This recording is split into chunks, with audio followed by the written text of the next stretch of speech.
The Zaith Dominion had ruled for millennia, a species of cold-blooded serpentine warlords. They had conquered hundreds of systems, subjugating weaker civilizations through fear, fire, and ritual humiliation. Their latest spectacle was not about conquest. It was about mockery. Humanity's envoy, dispatched to the neutral world of Veltor, carried terms of peaceful trade and cooperation.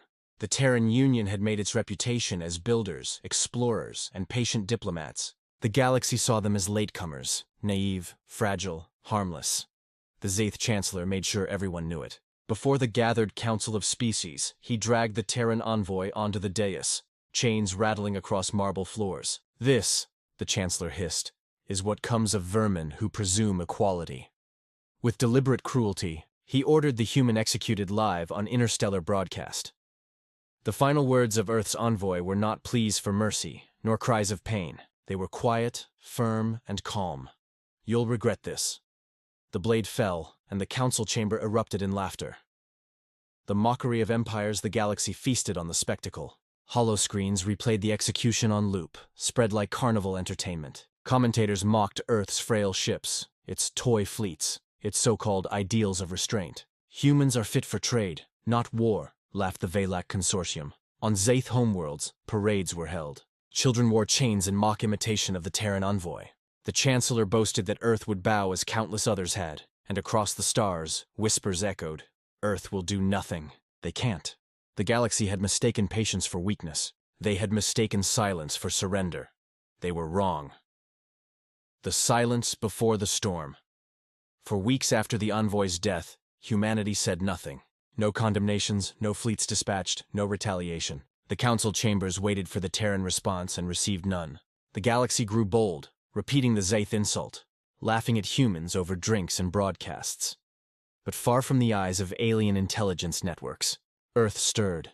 Deep in the Sol system, shipyards thundered with life. Docks larger than cities lit the void with fire and steel. Generations of restraint had left humanity with stockpiles of weapons never deployed, fleets never tested, doctrines never revealed.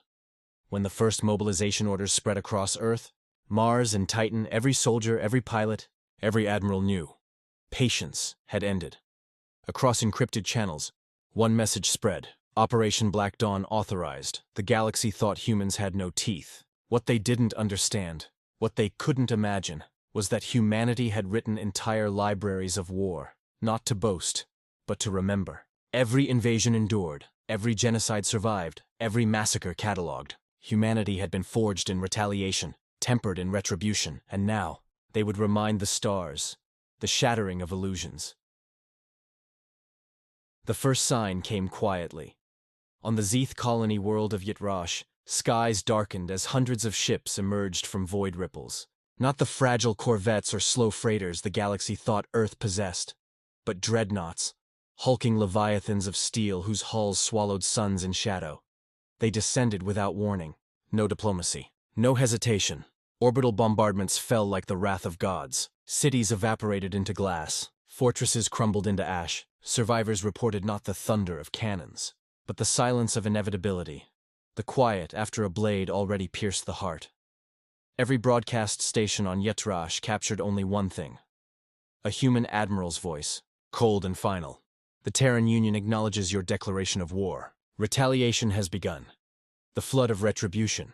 The Dominion's fleets scrambled, confident in their centuries of dominance. Thousands of warships mobilized, certain the upstart primates would break before them. They never stood a chance. Humanity's war doctrine did not mirror alien traditions of honor duels or ritualized engagements. It was mathematical, clinical, merciless. Drones swarmed like locusts, tearing frigates apart. Carriers unleashed waves of hypersonic missiles that bent gravity itself. Rail cannons split cruisers open like carcasses, ejecting molten shards across void. Entire fleets disappeared in minutes.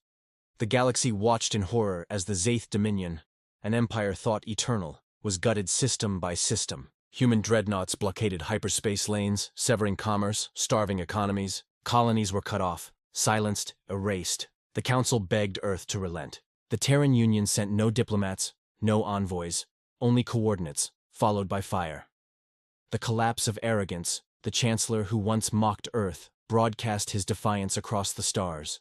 His words trembled beneath forced pride. Humanity cannot fight the Dominion forever. They lack the numbers, the endurance! Hours later, the broadcast was cut. Not by alien censors, but by human marines storming his palace live. The Chancellor was dragged before cameras, chains wrapped around his serpentine form, the exact humiliation once inflicted on Earth's envoy. The human commander's words chilled the galaxy. We do not negotiate. We do not forgive. The rules have changed. And then, the Chancellor was executed, quietly, swiftly, with the same blade once used on the Terran envoy. The galaxy fell silent. The Annihilation Campaign. The retaliation did not stop with leaders. Human fleets swept through space like wildfires, each system consumed in steel and silence. Civilian shipyards were dismantled, orbital defense rings turned inward, forced to destroy their own cities under human control. Armies landed like storms, shock troops cutting across planets with precision unseen in galactic war. The Zaith Dominion ceased to exist not in centuries, but in weeks. Their history was rewritten in blood and ash, and the galaxy realized the humans had not merely retaliated, they had rewritten the rules of war itself. Where other empires fought for conquest, Earth fought for finality. Where others sought dominance, Earth sought erasure of insult. It was not about power. It was about vengeance. Cold, infinite vengeance. The galaxy's whispered fear. When the last Dominion system fell, silence spread across the stars. The laughter was gone. The parades had ended. Broadcasts that once mocked humanity now replayed footage of Terran fleets blotting out suns. Entire civilizations watched, trembling, as Earth's armadas slowly withdrew, not because they were defeated, but because they had chosen to stop. On a dozen worlds, alien leaders gathered in secrecy. Their whispers carried the same phrase: never provoke Earth again. Humanity returned to silence, but it was no longer the silence of weakness.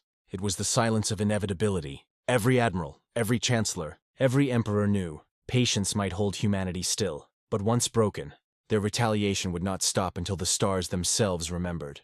The galaxy had laughed at humans. Now, they dared not even breathe. Because in rewriting the rules, humanity had written its final law into the cosmos. You may provoke Earth once, only once. Epilogue: The Rule of Silence. Years later, when historians of alien empires dared whisper of the fall of the Dominion, they spoke carefully, as if words alone might summon Terran fleets again. They debated how Earth had done it, how such a minor species had dismantled an empire older than their own history. But the truth was simpler, older, sharper. Humanity had waited. Humanity had endured. And when patience ended, their vengeance became absolute. For in the quiet halls of Sol, carved into the steel of every battleship, engraved into the oath of every soldier, were the words of the first envoy, the prophecy fulfilled in fire. You'll regret this, and the galaxy did. Forever.